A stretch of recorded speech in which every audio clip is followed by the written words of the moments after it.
मिरज तालुक्यातील बुधगाव विसूर रोडलगत असलेल्या धनाजी आकाराम पाटील यांच्या उसाला दुपारी 4च्या दरम्यान शॉर्ट सर्किटमुळे लागलेल्या आगीत 2.5 एकर ऊस जळून पूर्णपणे खाक झाला। गट क्रमांक 280 मधील ऊसाचे पीक तोडणीच्या अगदी तोंडावर असताना विद्युत तारेच्या ठिणग्यांनी भस्मसात झाले। वर्षभर केलेल्या मेहनतीवर विद्युत महामंडळाच्या कामचुकारपणामुळे पाणी फिरले। आग विझवण्यासाठी मदतीसाठी शेतकरी वर्ग सरसावला। शॉर्ट सर्किटमुळे 2 तारांमधून पडलेल्या ठिणग्यांमुळे आग लागली आणि तितकी वेगाने पसरली की स्थानिक शेतकरी तिला विझू शकले नाहीत। अग्निशमन दलाच्या गाड्या पोहोचेपर्यंत 2.5 एकर ऊस जळून राख झाला होता। या आगीत शेतकऱ्याचे अंदाजे 10 लाख रुपयांचे नुकसान झाले आहे। माझं नाव धनाजी आकाराम पाटील।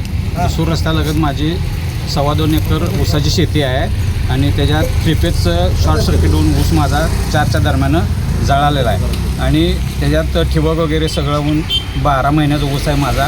एक 10 लाखापर्यंतचं नुकसान झालं आहे माझ्या ऊसाचं। तर ते भरून द्यावं शासनानं। माझी काही परिस्थिती नाही तशी आणि ते नुकसान त्यांनी लवकर माझं भरून द्यावं। आणि हे MSCBचं त्याच्यामुळे नुकसान झालेलं आहे। कर्ज आहे त्या कर्जाबद्दल त्याच्यावरती 6 लाख रुपये कर्ज काढून हे सगळं ठिबक पाईपलाईन ऊस लागण वगैरे करून खर्च केलेला आहे आणि आत्तापर्यंत त्याचा टोटल खर्च 10 लाखापर्यंत गेला आहे।